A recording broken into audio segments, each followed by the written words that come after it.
Hi everyone! My name is Elizabeth and welcome back to my channel in which I document my 2021 no-buy year. Today's video is my February wrap-up video. This video will be split into 3 parts. The first part I will talk about generally how my no-buy is going so far. The second part I will talk about what I did buy for the month of February that was within the rules of my no-buy, and for the third part I will talk about what I wanted but didn't buy because it would have broken the rules of my no-buy. So let's get on into it. Well, this month was pretty rough. I'm not gonna lie.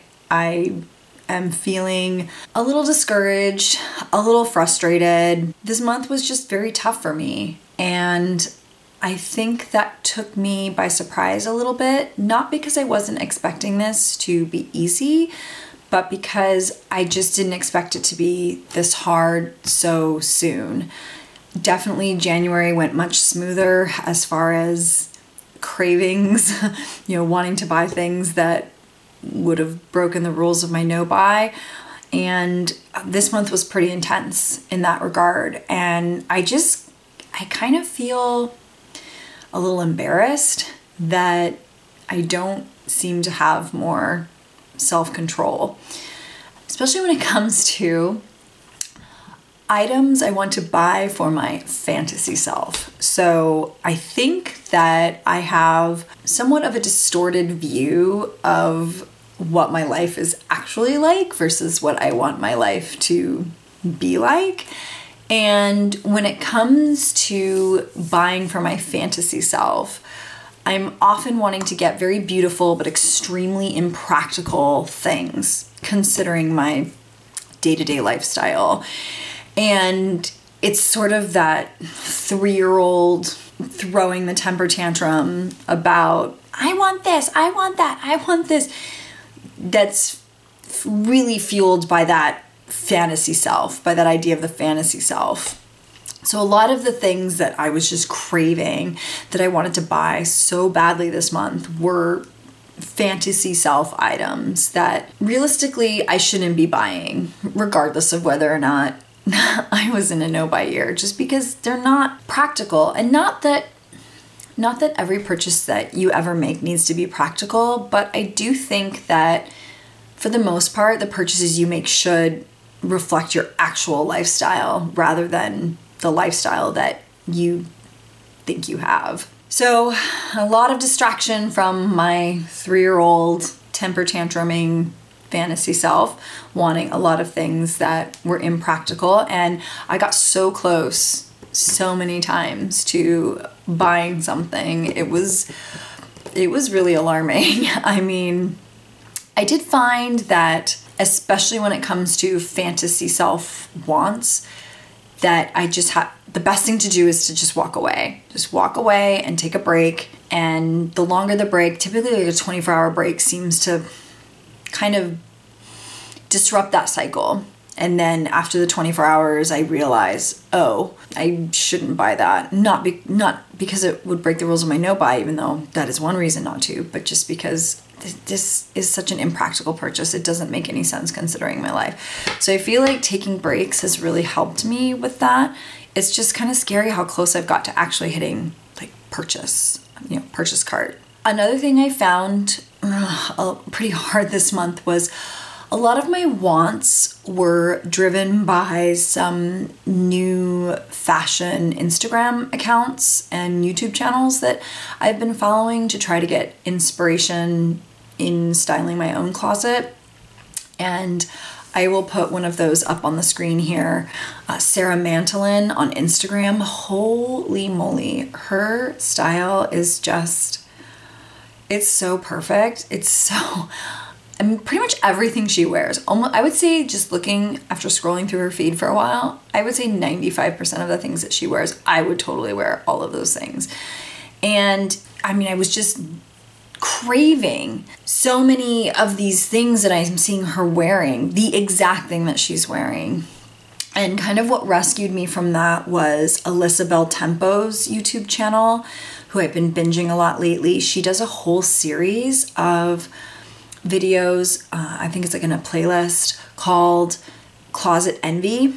So what she does is she finds an outfit on social media that she really loves and she wants to recreate it. But instead of going out and buying the things that are the exact things that are in the picture, that are in the image, she actually shops her closet and she breaks down the style of the image, what all the styling cues, the styling elements that are going on in the image.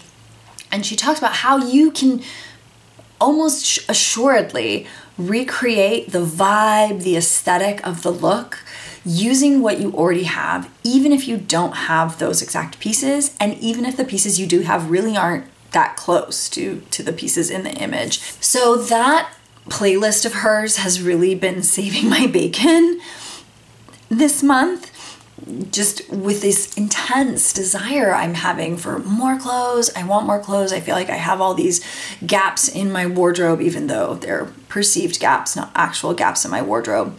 There are a few actual gaps, but honestly, I've gotten this far and I'm still alive. I obviously, filling that gap is not going to make or break it for me at this point. I just think that it will. That's kind of the thing about desire, right? Is that I think it's so easy to fall into the trap of wanting the next best thing and trying to make everything perfect instead of learning to love what you already have and realizing that your closet is great, maybe not perfect, but amazing and great just the way it is now. And you can do so many amazing things with it. But this desire for perfection, I think, gets in the way of that process of learning to love what you already have. So I'm really learning some valuable lessons about perfectionism and learning to let go of some things and realizing that I really do have enough.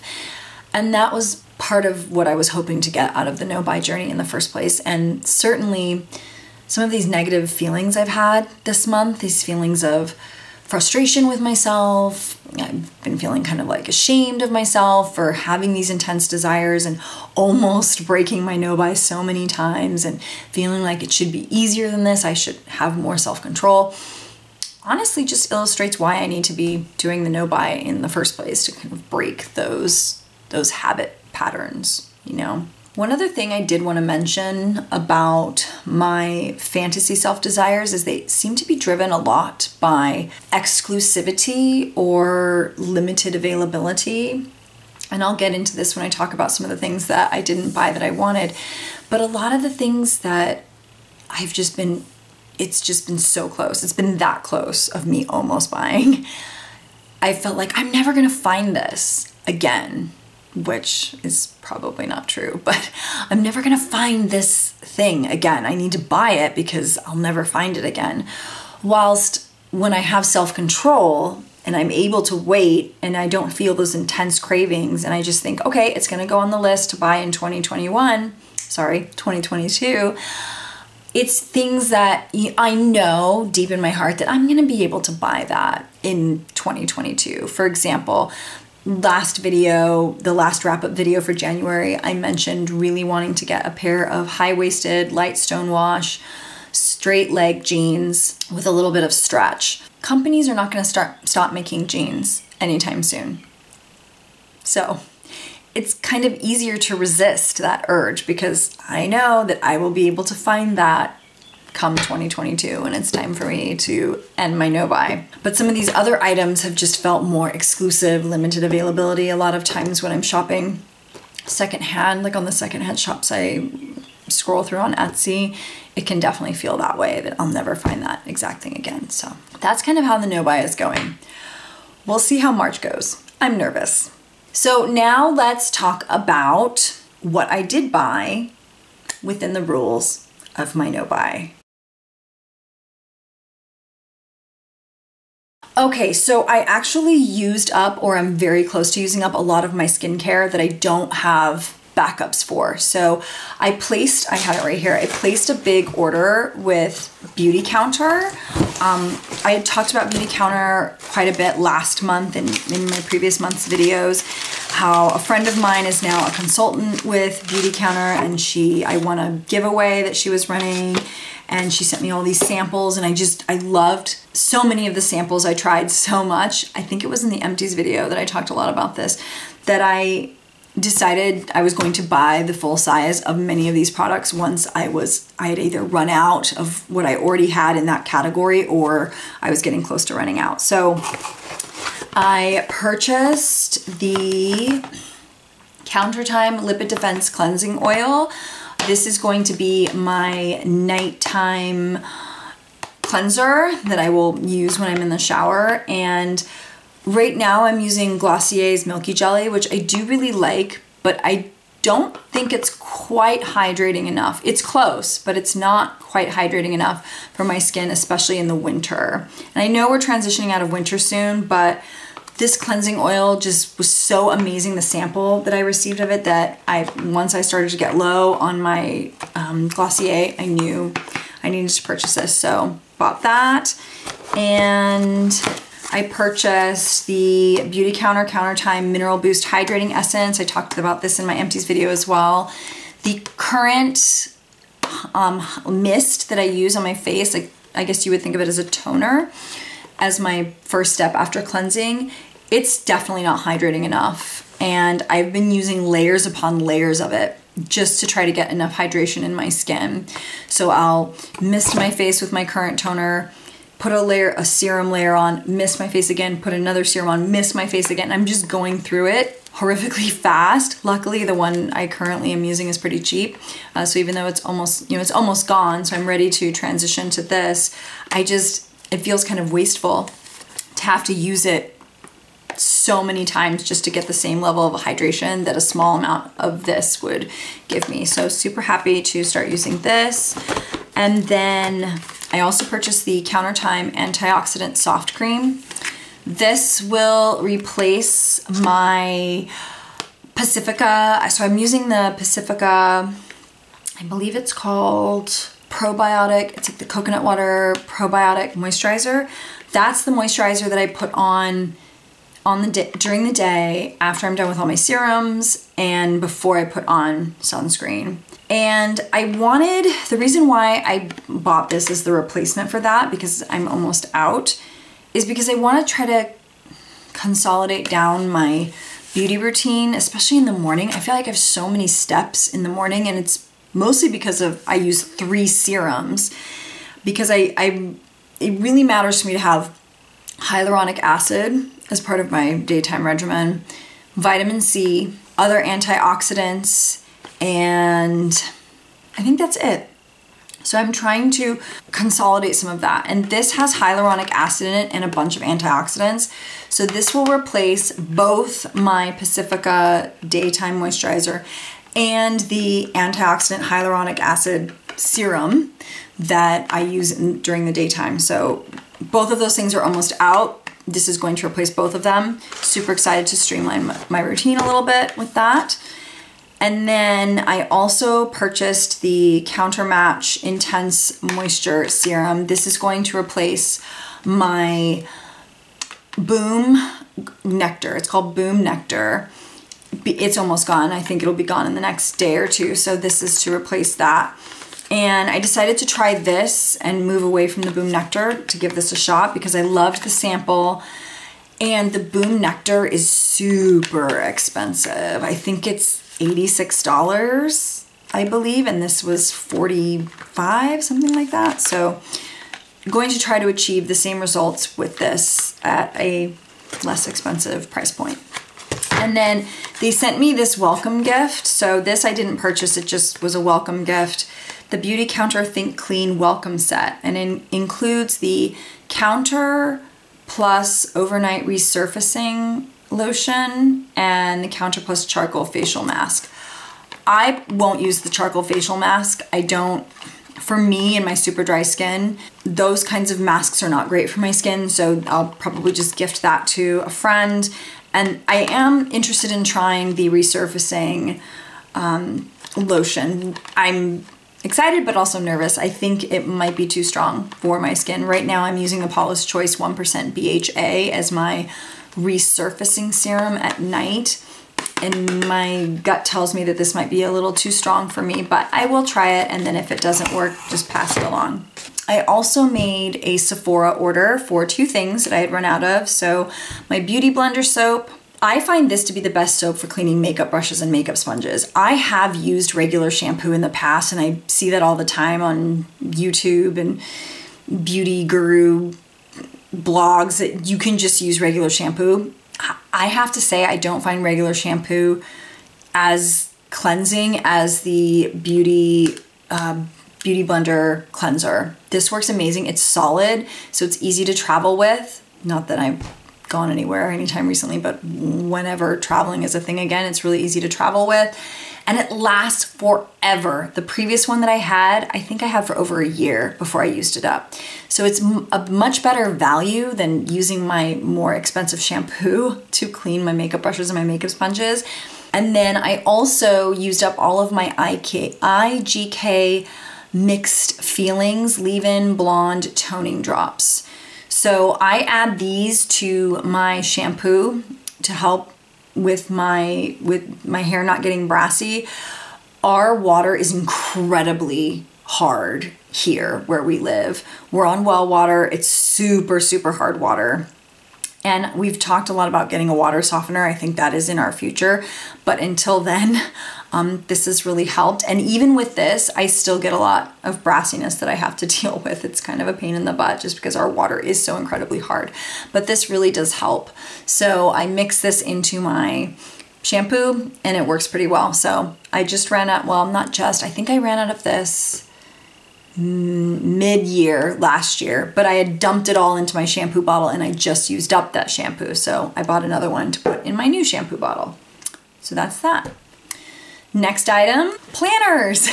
So I had mentioned this in a previous video. I don't remember which one, but I had mentioned this in a previous video that I was thinking of getting paper planners again.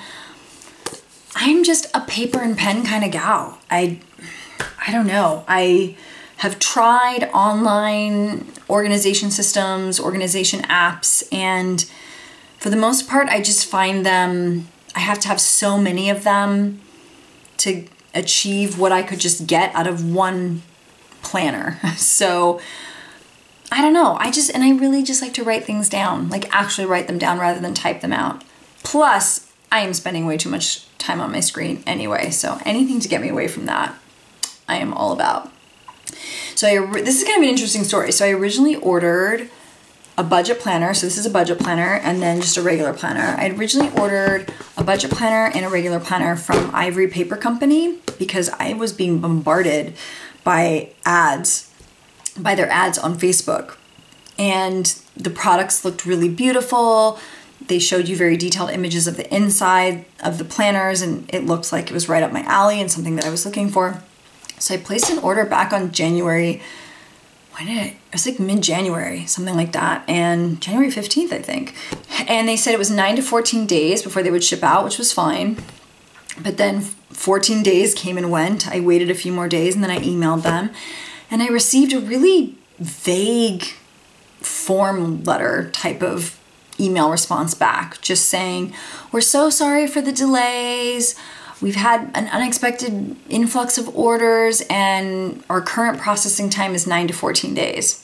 And I was like, okay, but that's what you told me before and it's been longer than that and I still don't have the planners. So I waited a week, emailed them again. I got the same form letter back.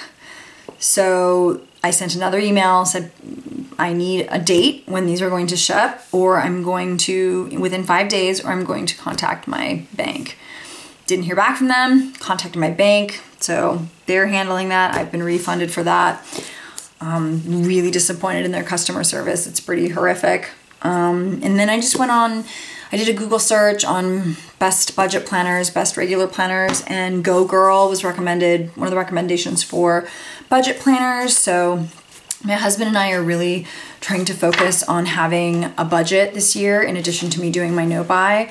And I think it's really gonna help us get an idea of where our money is going and we're gonna put together some savings goals and things like that. And I'm hoping that this will really help. So we got the budget planner for this. So this is really both for my husband and I will both be using this. And then my planner came in this awesome little box. I love the little fox on the front. And the company's called Clever Fox, and they even give you like a little booklet on how to use your planner and tips and tricks. It's really great. And then here's the planner itself. And lots of extra papers. It does come with stickers, which I am a sucker for. What can I say? I was one of those kids that collected stickers like no one's business. I think I had at one point like over 5,000 stickers in my sticker collection when I was a kid. I really like this one because it's undated, so you can just start it whenever. Because thanks to Ivory Paper Company, I didn't get a planner in time to really start it towards the, at the beginning of the year. So this, I'll start this, I'm thinking I'll start it next week, but it has like blank pages, it has monthly sections, like month at a glance, week at a glance, that kind of thing. And yeah, I'm really excited to get back to an actual paper planner. I used them all throughout high school and college and just loved having a planner. So I am a little silly excited about this. It's like super nerd time with my paper planner. And it has a little pen holder, come on. Okay, so that is everything that I bought for the month of February that was within the rules of my no-buy. So now let's talk about what I didn't buy that I wanted that would have broken the rules of my no-buy. Okay, I'm going to try to group this by categories. So we're going to start with jewelry. I had a lot of jewelry cravings this past month. And I think it was because a lot of the slow fashion, conscious consumption YouTubers that I follow, partner with Ana Luisa. You're gonna see a theme here. It's all Ana Luisa for the jewelry that I wanted. And B, they talk a lot about how jewelry can make outfits feel fresh and different, even though the only thing you're swapping out is the jewelry or maybe one other clothing piece. So a lot of them talk about using accessories as a way to make a more curated closet feel like you have a lot of options. So Ana Luisa's jewelry is right up my alley. There are so many pieces that I want from their current collections right now. And for earrings, I've really been craving the Ana Luisa Venus hoops, the Hannah earrings, and the Celeste earrings. So those, as I popped them up on the screen, you can see them, are the earrings that I've been I'm an earrings gal. I love earrings. I wear them every single day. It's just part of my sartorial identity. I just always wear them. I love them. So I've been craving a few different earring options than what I currently have, especially a simple gold hoop like the Venus hoops. A lot of the YouTubers I follow have those hoops, and I just think they're like a perfect, simple hoop that will go with anything and everything. The Hannah and the Celeste earrings have a little bit more style. The Hannah earrings are asymmetrical, they're mismatched, which I actually really like. I think it can bring a little bit of an edge to preppier outfits, which I often like to wear kind of preppier clothes. And then the Celeste earrings, I'm just a sucker for anything with like moons and stars and stuff like that. So really wanting some new earrings. Didn't buy any of them. They're going on the list for 2022. We'll see if they're still around and if I still want them come 2022. And then moving on to two necklaces that I've been wanting from Ana Luisa, and that's the Ana Luisa Alyssa necklace. So that necklace was actually a collaboration between Ana Luisa and Alyssa Beltempo, who I already mentioned earlier in this video. And it's like the perfect, thicker, chunkier choker necklace, but delicate enough that it doesn't feel overwhelming. Like I love the look of chunky chokers, but not on me. They just seem to overwhelm my neck and feel like a dog collar on me. So I want that vibe, but in a necklace that's a little more delicate. So I'm still getting the vibe, but I'm not looking like I'm wearing a dog collar. So I feel like the Alyssa necklace would really help achieve that. And then I've also been wanting a simple gold chain. And the Joe chain, the Ana Luisa Joe chain, is the one that I've been kind of jonesing. Just a simple gold chain for layering. So I don't think my necklace is showing. I'm like looking at the view. There it is. It was like stuck under my sweater. So I wasn't much of a necklace person for a while. And then seeing how all of these fashion Instagrammers and YouTubers style their curated closets using necklaces and layering of necklaces, I just have really kind of jumped on the bandwagon. I've been wearing this particular necklace a lot. I think I've been wearing this one almost every day. I've worn this one. And sometimes I wear it with another necklace that's a little bit shorter. So I really have been wanting a very delicate gold chain that I can layer in with some of my pieces that have a little more visual interest to them, like this one. That's another one. Those two are going on the 2022 list. We'll see if I still want them come 2022. Here comes one of my fantasy self items that I have not been able to shake my desire for. A lot of them after the 24-hour period has elapsed, I'm like, I'm fine. I don't need that. This is the exception, which is why it's on the list. And that is the Luxe Provence Tablier Jupe and Chemise by Jamie Beck in the color Noir. I mean, look at that. Look at that. It is like perfect, sheer, floaty Renaissance perfection. And if I actually lived on a vineyard in the south of France or in Italy, then maybe I would buy this or should buy it. Maybe I should buy it if that was my life.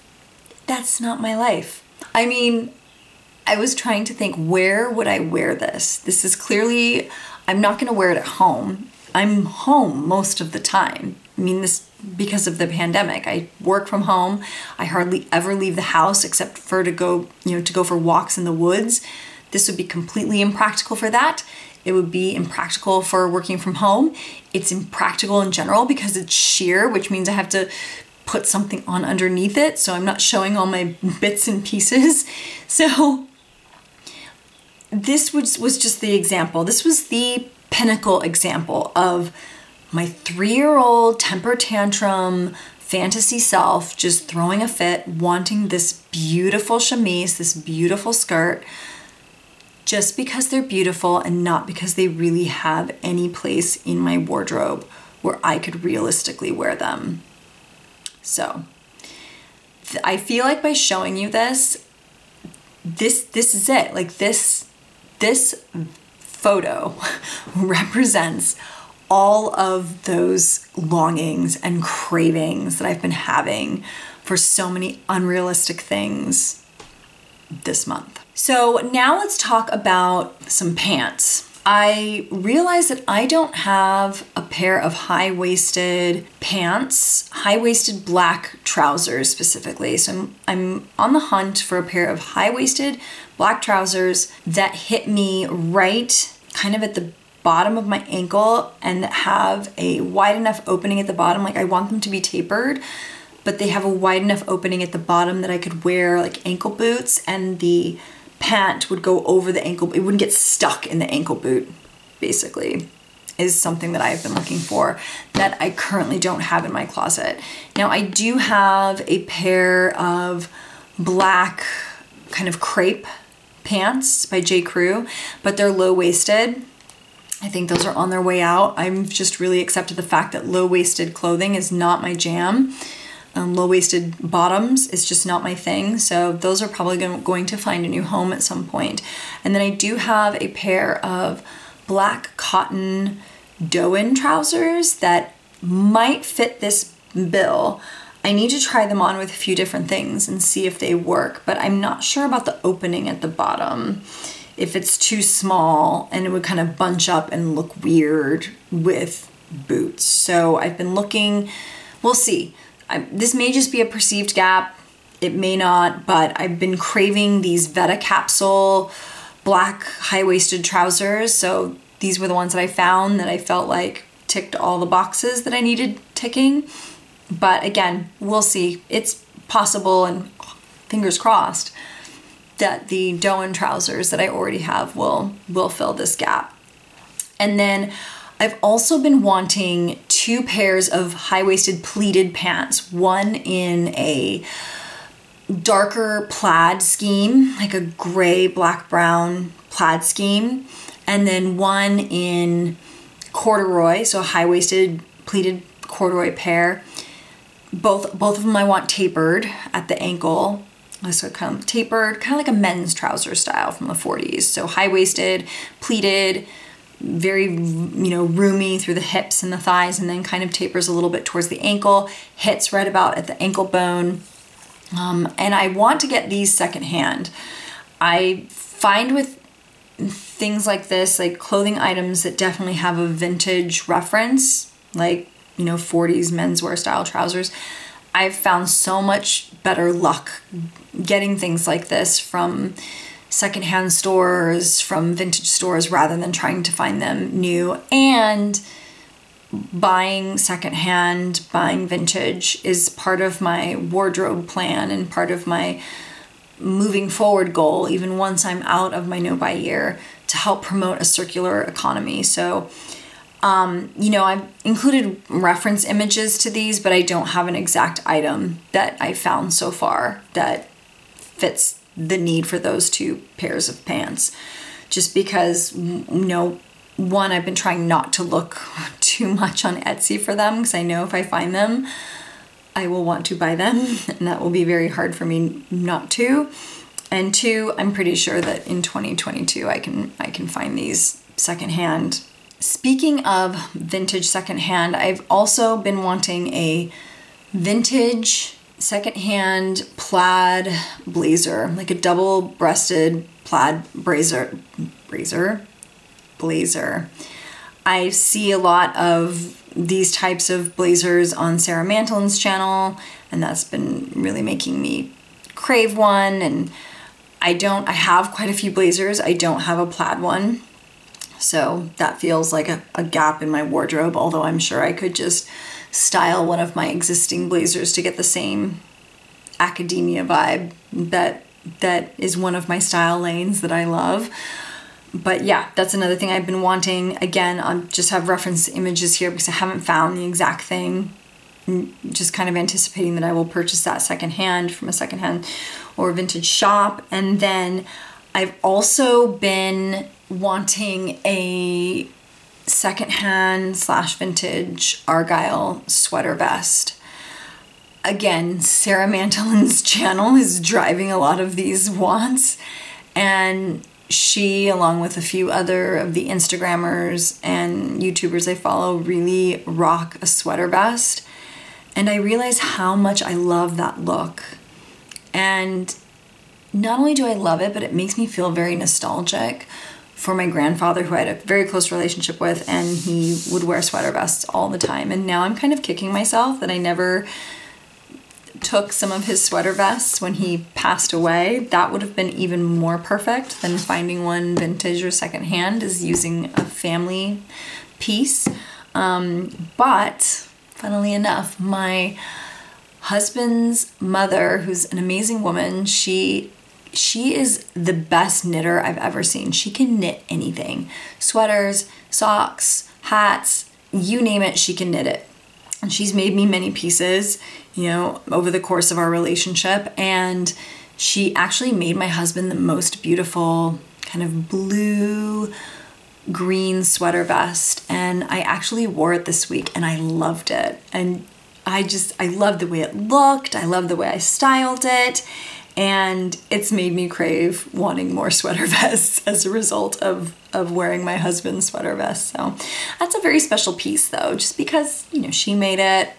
That seems even better than buying one vintage or secondhand. But I still do want an Argyle sweater vest. The rest of the items, save for one, which is a loungewear set, are sweaters. So I have been in a sweater mood, and I have a lot of sweaters, but I feel, again, perceived gap versus real gap. Who knows? I feel like I don't have enough turtleneck sweaters, both for layering. So I want to start layering turtlenecks under other pieces more. I've been trying that styling trick out a bit and I really enjoy it, but I only have one turtleneck that I can use for layering. It's a black turtleneck, which is perfect, but it's too small. So it's too small, it's really tight, it's hard to get into. That's definitely on its way out at some point, probably in 2022 once I get some replacements. But I'm wanting some close-fitting merino wool turtlenecks that I can layer under things like sweater vests, like sweaters, those kind of things. I basically want like a neutral, like cream or natural color, neutral taupe, something like that. I need a black one to replace the black one I have that's too small. And then I want a burgundy and green, like a deep forest green and a cool toned. Actually, I don't know if I want a cool toned or a warm toned burgundy. I need to think about that. But I feel like, for example, like if I had a warm toned burgundy, slim fitting merino wool sweater, I totally would have worn it under this. I mean, I think it also looks good with the collared shirt, this sweater, and over the collared shirt, but I love the look of a turtleneck under a sweater or a turtleneck under a collared shirt. So I know that those are definitely going to be on the list for 2022. I have found some wonderful ones from Coton, which I'll put up on the screen. They don't have all the colors I want, but I definitely love the black and the neutral colored turtleneck they have. So those are definitely on my list as possible purchases for 2022 once my no-buy is done. And then I also want chunky knit turtleneck sweaters. I have a few. I have one that's actually my grandfather's. It's a treasured heirloom. I don't wear it that often because it is enormous.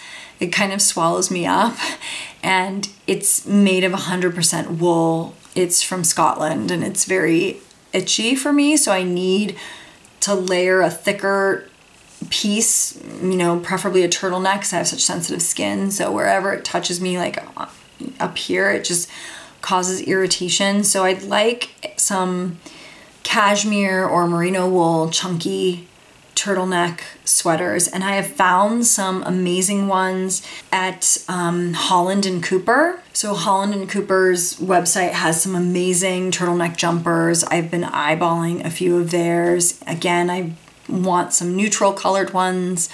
I would love a black, a cream, sort of cream or taupe, oatmeal colored one. They also have a gray one that I really like.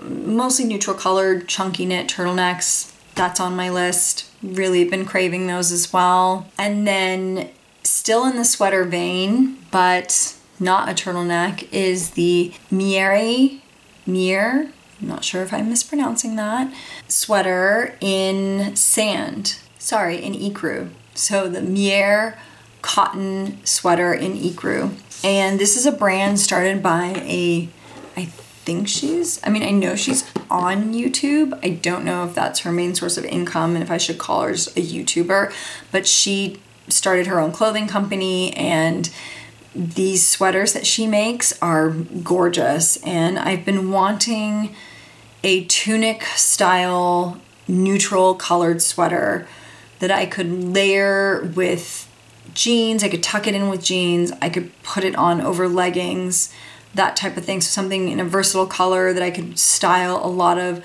different ways. I do have two cream colored sweaters, but one of them has a very open, it's a super open knit in a polyester blend. I got it secondhand in New Orleans and I love it, but it's definitely more of a summer piece.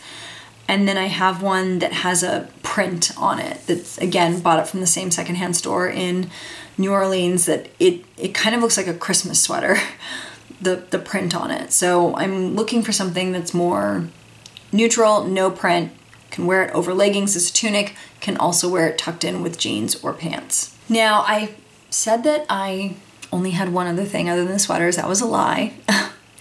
But let's talk about the set that I had referenced first. So Rowie the Label makes this beautiful loungewear set out of linen. So there's a top and a bottom, and I don't know what it is about this set that's just calling me, like siren song. I don't know, everything, like the chunky texture of the knit, it looks slightly open weave. It just looks so comfortable, but so polished. Like I could wear it out, you know, I could wear it to work from home, and then I could wear it to, you know, if I had to run out and get groceries or something. Again, not that I'm really going anywhere, but if I had to go somewhere, I could just throw like a cute little cardigan on with it and some shoes, you know, some Converse, and I'm ready to go. This just really was pulling on my heartstrings, and it just seems like the perfect versatile work from home, but also I can go out in it outfit. And then lastly are pretty much every single pair of trousers that are on Nanin's website. So if you don't know Nanin, Nanin is an online store that's combination vintage. So they have a whole vintage section of their store, and then they have their in-house line of pieces that they make. And just about everything in their in-house line I would wear, and most of the stuff in their vintage store as well. Their